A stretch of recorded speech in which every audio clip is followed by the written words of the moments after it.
책을 써야 인생이 바뀐다. 유명해서 책 쓰는 게 아니라 책 써서 유명해진 것이다.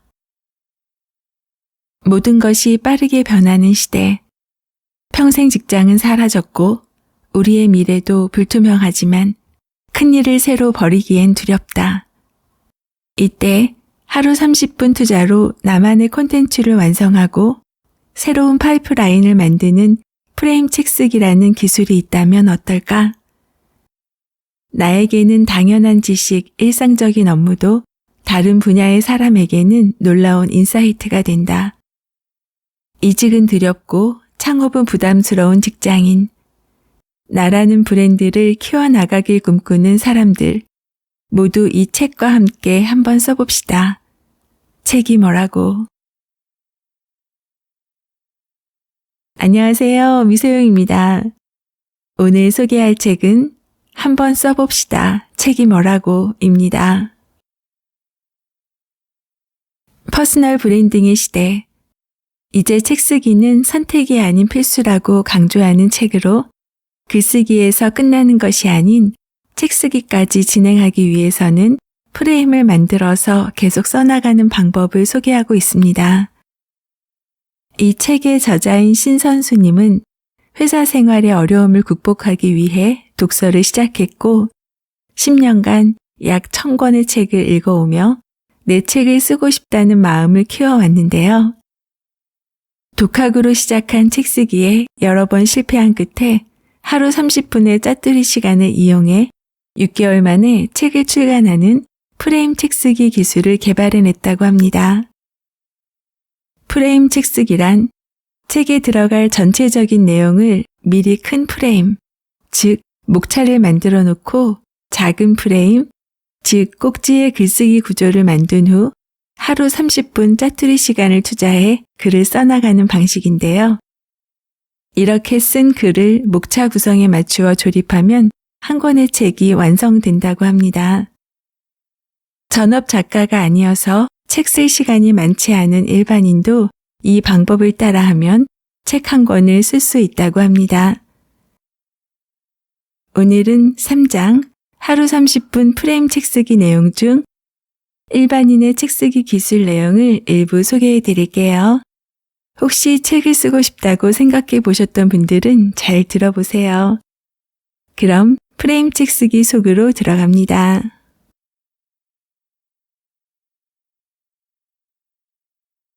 일반인의 책 쓰기 기술. 일반인의 책 쓰기는 전업 작가의 책 쓰기 과정과 같지만 방법은 다르다. 전업 작가는 보통 정해놓은 시간에 책을 쓴다. 많은 전업 작가가 책을 쓰는 비결을 자신만의 루틴이라고 설명한다. 책 쓰기의 핵심은 그날의 컨디션이 아니라 계속 할 수 있는 끈기이기 때문이다. 그러나 우리가 직장을 다니면 혹은 전업주부이거나 학생이라면 시간을 마음대로 정해서 사용할 수 없다. 그러나 우리의 의지대로 쓸 수 있는 시간은 출근 전 시간일 것이다. 이마저 회사에 문제가 생기거나 출장을 간다면 우리가 컨트롤할 수 없다. 직장인처럼 시간을 일정하게 쓸 수 없으면 책을 쓸 때 무슨 문제가 생길까? 책은 많게는 300페이지 넘게 글을 써야 하며 이런 글이 같은 방향성과 주제로 일관성이 있어야 한다. 즉, 책 한 권을 관통하는 메시지는 같아야 한다. 그래서 연속성이 중요하다. 적은 양이라도 매일 글을 써서 생각을 이어가는 것이 중요하다. 일주일에 한두 번 혹은 생각날 때만 조금씩 써서 책 한 권을 완성하기 어렵다. 따라서 불규칙한 글쓰기 시간을 가진 일반인이 책을 쓰기 위해서는 다음 두 가지 선행되어야 한다. 1.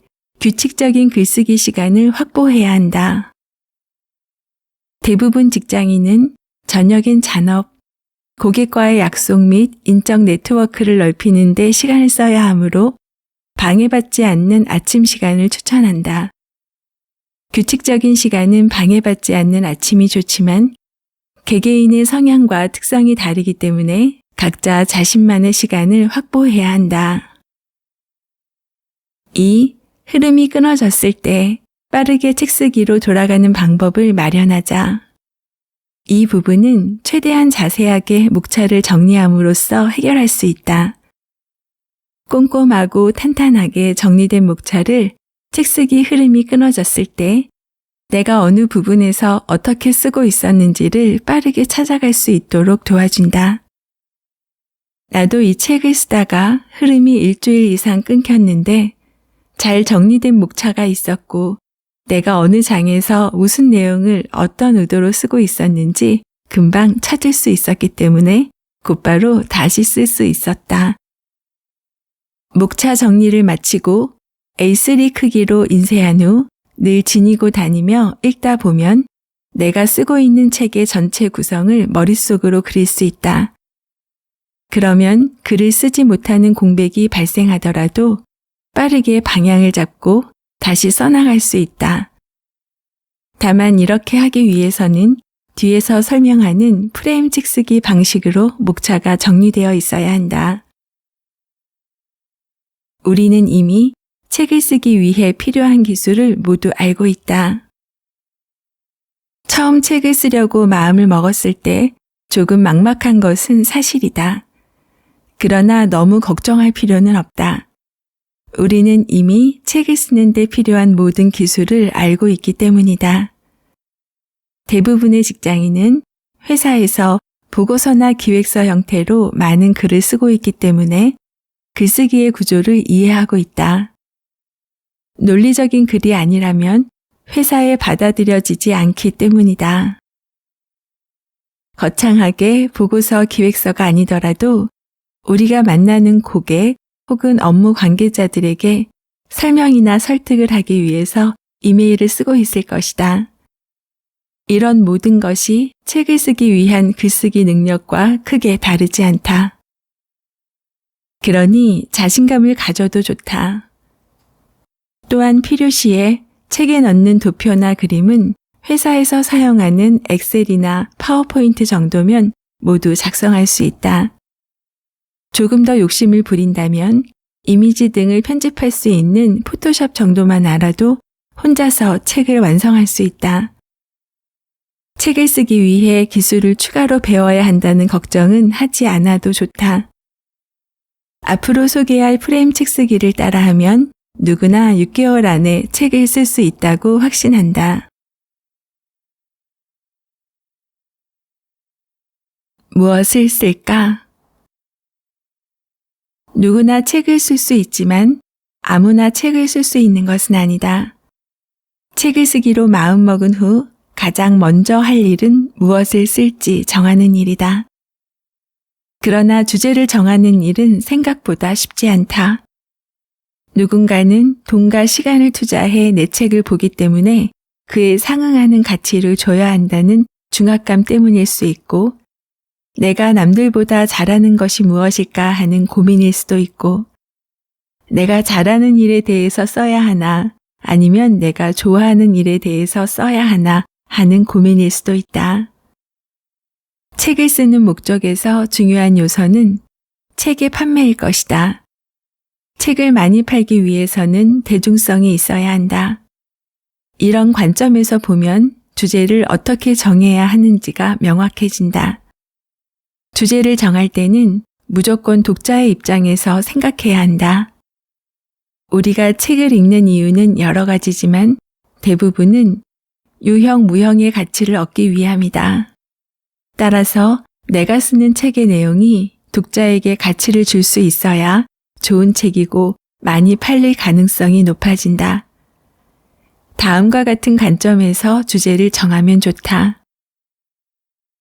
내가 남들보다 잘하는 분야가 무엇일까? 돈을 내서 책을 사보는 이유는 앞서 말한 대로 가치를 얻기 위함이다. 이를테면 예쁘고 건강한 몸을 만들고 싶은데 시간이 없어 집에서 운동하고 싶은 사람들은 홈트와 관련된 책을 볼 것이다. 홈트 관련 책을 쓰기 위해서는 다음과 같은 조건이 필요하다. 먼저 저자가 남들이 봤을 때 인정할 만한 몸매를 유지해야 한다. 뚱뚱하고 배가 나온 사람이 이런 책을 쓴다면 사람들은 자기 몸도 관리 못하면서 누가 누구한테 설명을 하느냐고 비웃을 것이다. 즉, 책의 주제에 걸맞은 객관적인 실력을 갖추고 있어야 한다. 또 저자가 전문성을 갖추어야 한다. 다른 사람에게 노하우를 전달하기 위해서는 그 분야의 전문가가 되어야 한다. 단순히 몸이 예쁜 정도가 아니고 최고의 수준이어야 한다. 최고의 수준의 전문가가 되기 위해서는 누구보다 많은 시간을 해당 분야에 쏟아야 한다. 개인 차는 있겠지만 많은 시간과 열정을 쏟은 사람이 그렇지 않은 사람에 비해 많은 지식과 노하우를 가질 수밖에 없기 때문이다. 이런 관점에서 봤을 때 우리가 선택할 수 있는 주제는 우리가 하고 있는 일과 관련될 수밖에 없을 것이다. 우리는 싫든 좋든 하루에 8시간 정도는 일하는 데 쓴다. 따라서 우리는 이미 자신이 하고 있는 일의 전문가일 가능성이 매우 높다. 성공한 작가를 보면 직간접적으로 자신의 일과 연관성이 있는 주제를 정해서 책을 쓰고 이를 바탕으로 해당 분야의 전문가로 인정받는 선순환 구조를 만들고 있다. 좋아하는 일, 잘하는 일, 어떤 것을 주제로 해야 할까? 직업은 인생에서 정하기 힘든 일 중 하나다. 돈도 많이 벌 수 있고 잘할 수 있지만 재미없는 일, 돈은 안 되지만 열정이 넘치고 재미있는 일 사이에서 우리는 늘 고민한다. 중국집에 가서 자장면을 먹을까 짬뽕을 먹을까 선택하는 것보다 어려운 일이다. 짜장면을 시키면 남이 시킨 짬뽕이 맛있어 보이는 것이 인생이다. 책을 쓸 때도 우리는 선택을 해야 한다. 좋아하는 일과 잘하는 일에는 각각 장단점이 있다. 잘하는 일을 선택하면 글을 쓰기가 매우 편하다. 이미 해당 분야의 전문가이기 때문에 거침없이 글을 써내려갈 수 있고 지식이 많기 때문에 어떤 정보를 찾아서 이용해야 하는지도 안다. 그러나 만약 그 일을 사랑하지 않는다면 글을 쓰다가 열정이 식어 중도에 포기할 가능성이 매우 높다. 반대로 좋아하는 일을 주제로 선택하면 어떨까? 좋아하는 일을 주제로 정하면 글을 열정적으로 쓸 수 있다는 장점이 있지만 단점 또한 크다. 업으로 하는 일이 아니기 때문에 저자가 해당 분야의 전문가가 아닐 가능성이 매우 높다. 전문가가 되려면 대략 5년에서 10년 정도 해당 분야에서 시간을 보내야 한다. 따라서 비전문가 입장에서 전문가 수준의 내용을 담아 책을 쓰기 위해서는 뼈를 깎는 노력이 수반되어야 한다. 이런 노력이 누군가에게는 평범한 일상이기 때문에 전문성을 갖추기가 어려울 수도 있다. 내가 좋아하는 훈 작가의 웹툰 나빌레라를 보면 늦은 나이에 발레를 배우는 주인공이 하는 대사가 나온다. 개인의 노력은 지극히 개인적이다. 보통보다 한참 웃도는지 못 미치는지 정작 본인이 알기 힘든. 오늘 나의 최선이 누군가에겐 평범한 일상일 수도 있다. 우리는 흔히 최선을 다해 열심히 라는 함정에 빠진다. 목적을 위해 어떤 일을 하는 사람들은 모두 열심히 한다. 그러나 누군가는 성공하고 누군가는 실패를 한다. 우리가 업이 아닌 좋아하는 일을 선택했을 때 가장 경계해야 하는 부분이 바로 이것이다. 즉, 좋아하는 일을 열심히 해도 전문가 수준에 도달하지 못할 위험이 매우 크다는 것이다. 책 쓰기 주제를 정하는데 정답은 없지만 다음과 같은 기준을 고려하면 좋다. 지금 하는 일에서 전문가로 인정받고 업의 연장선상에서 책을 쓰고 싶은 사람은 자신이 잘하는 일을 주제로 선정하면 된다. 지금 하는 일은 책을 쓸 정도로 대중적이지도 않고 좋아하지도 않아서 제2의 인생으로 좋아하는 일을 준비 중인 사람은 자신이 좋아하는 일을 주제로 선정하면 된다. 이 두 가지 영역은 명확히 나눌 수 없기 때문에 섞이기도 한다. 내가 선택한 주제가 그 대표적인 예다. 나는 직장 생활을 20년 가까이 하면서 독서를 꽤 많이 했으며 힘든 시기를 이겨내기 위해 자기계발 분야의 책을 많이 읽었다. 그러던 어느 날 책을 쓰고 싶다는 마음이 들어 내가 좋아하는 분야의 책을 쓰기로 마음을 먹었다. 업으로 하는 일 다음으로 시간을 많이 쏟는 분야가 자기계발서 읽기였기 때문에 자기계발을 주제로 책을 쓰기 시작했다. 처음 쓰는 책이라 약 2년 가까이 걸렸다. 그러던 어느 날 문득 이런 생각이 들었다.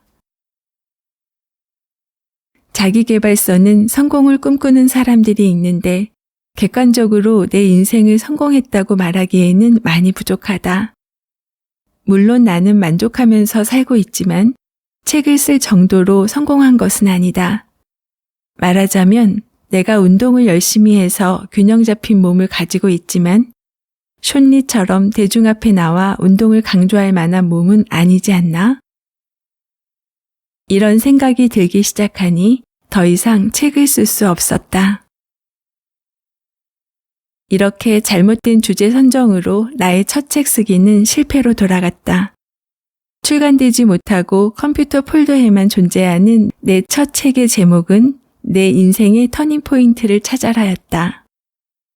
첫 번째 책 쓰기 실패한 이유는 내가 해당 주제로 책을 쓰기 위한 충분한 자격이 없었기 때문이다. 내 삶을 자랑스럽게 생각하는 것과 다른 사람들이 인정해주는 자격은 별개다. 이 부분에는 조금 냉정해져야 할 필요가 있다. 첫 실패를 딛고 두 번째 책을 쓰기까지 많은 고민을 했다. 내게 자격이 있는 글쓰기 주제는 무엇일까? 내가 지금 종사하고 있는 분야에 대한 책을 쓰면 되겠지만 불행히도 내가 하고 있는 일은 대중이 별로 알고 싶어하는 일이 아니었다. 당시 나는 산업 소재의 국내 및 해외 판매를 하고 있었다. 이 주제로 책을 쓰기에는 타깃 독자가 많지 않을 것 같아 난감했다. 주제를 찾기 위해 다음에 한 일은 큰 전지를 사서 내 삶에 대해 손으로 적어보는 일이었다.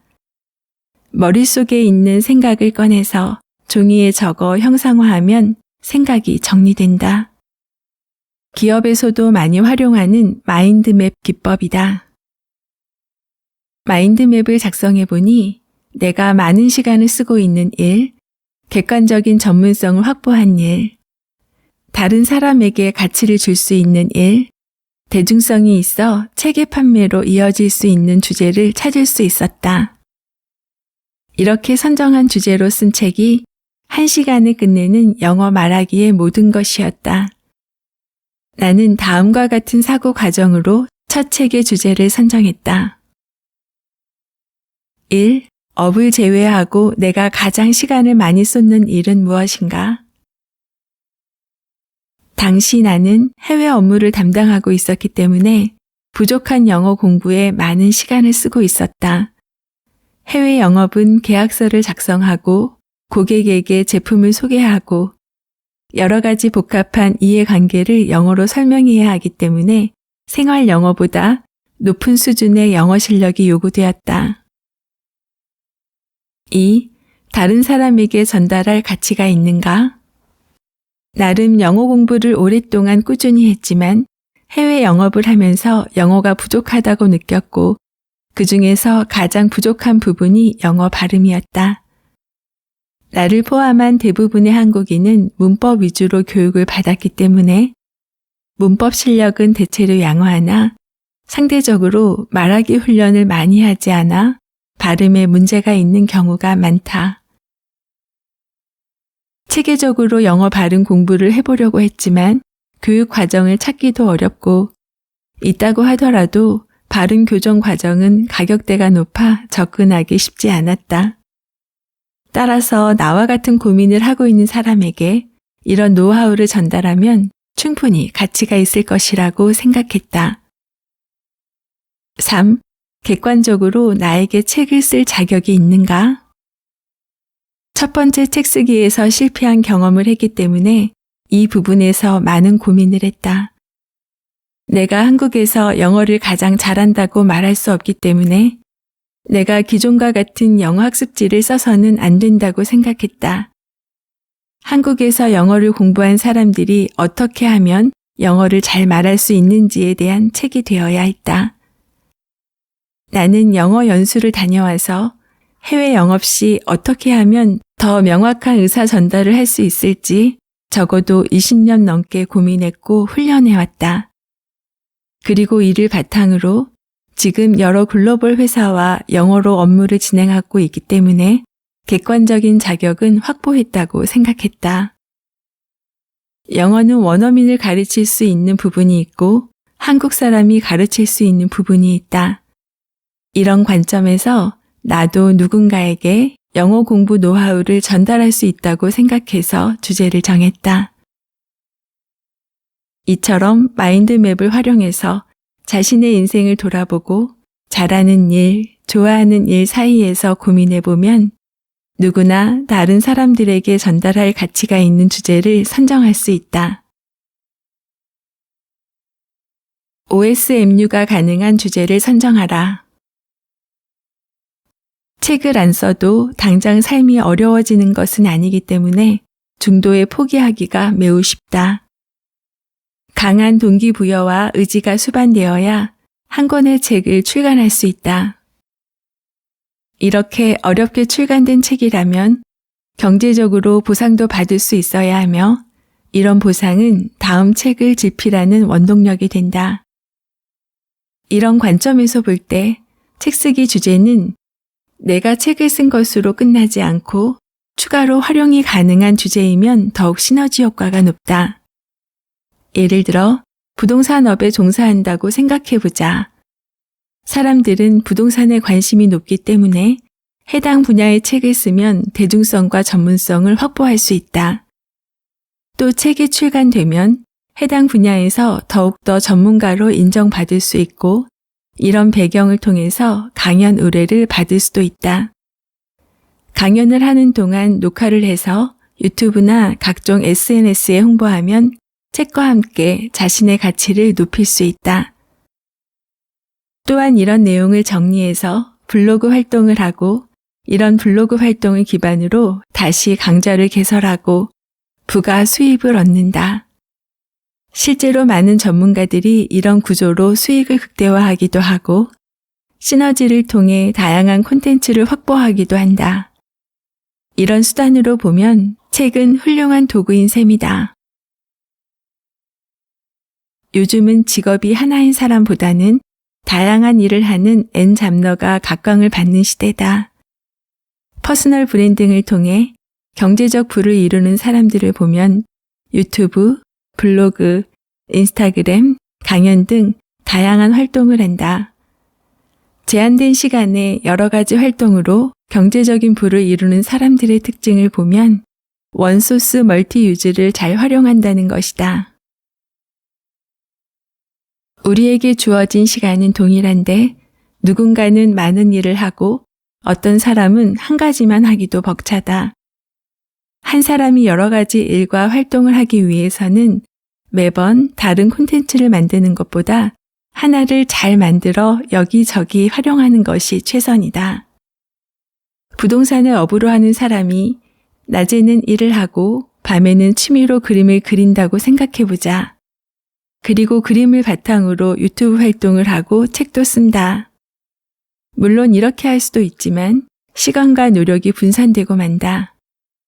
그러나 주변을 보면 심지어 서너 가지 다른 주제로 활동하려는 사람들이 많다.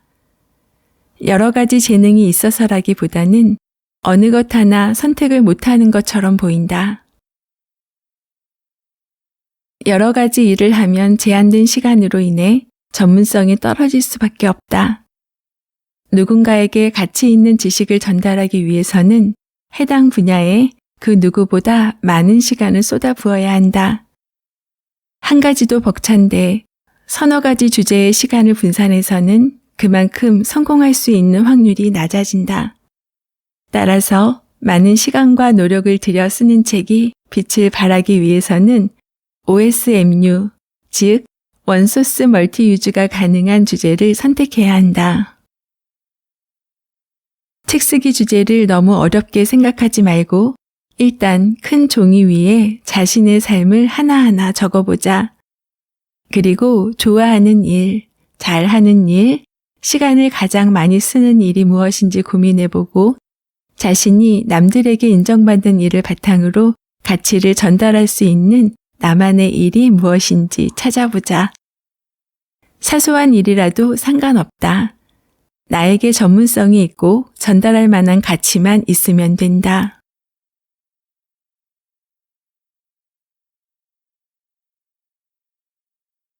한번 써봅시다. 책이 뭐라고의 내용 중 일반인이 책 쓰기 할 때 꼭 필요한 내용으로 하루 30분 프레임 책 쓰기 스텝 1 무엇을 쓸까 내용을 소개해드렸습니다. 내가 책을 쓰고자 할 때 써보고 싶다고 생각할 때 가장 먼저 고민하는 것이 내가 쓸 수 있는 내용이지요. 저자는 자신이 가장 잘하는 일을 주제로 먼저 시작해 보라고 합니다. 좋아하는 일을 우선으로 쓰면 좋지만 실제로 글을 쓰다 보면 좋아하는 것보다 자신이 잘하는, 특히 전문가답게 잘하는 내용이라면 더욱 쓰기가 편하다고요. 신선수 저자는 책 쓰기 주제의 선정 방법과 고려할 사항을 제시하는데요. 1. 마인드맵으로 내 삶을 돌아보기. 2. 내가 가장 많은 시간을 쓰고 있는 일은 무엇인지. 3. 잘하는 일과 좋아하는 일 중 어떤 주제를 선택할 것인가. 4. 다른 사람에게 줄 수 있는 나만의 핵심 가치는 무엇인가. 5. 원소스 멀티유즈가 가능한 주제인가. 저도 이번에 책 쓰기를 위해 초고를 썼는데요. 저자의 말처럼 목차를 구체적으로 정리해 놓고 함께 쓸 에피소드를 메모해 놓으면 글쓰기가 조금 편안했어요. 특히 꼭지 주제를 이미 정해 놓은 상태이니 글쓰기를 하기 전에 산책을 하며 생각 정리를 하는 것이 도움이 많이 되었습니다. 글쓰기는 자신만의 루틴을 만들어 보는 것이 좋은데요. 집중이 잘 되도록 몰입 환경을 만들어 보세요.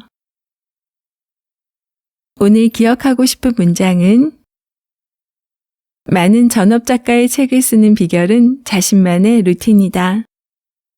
책 쓰기의 핵심은 그날의 컨디션이 아니라 계속할 수 있는 끈기이다. 주제를 정할 때 철저하게 독자 입장에서 생각해야 한다.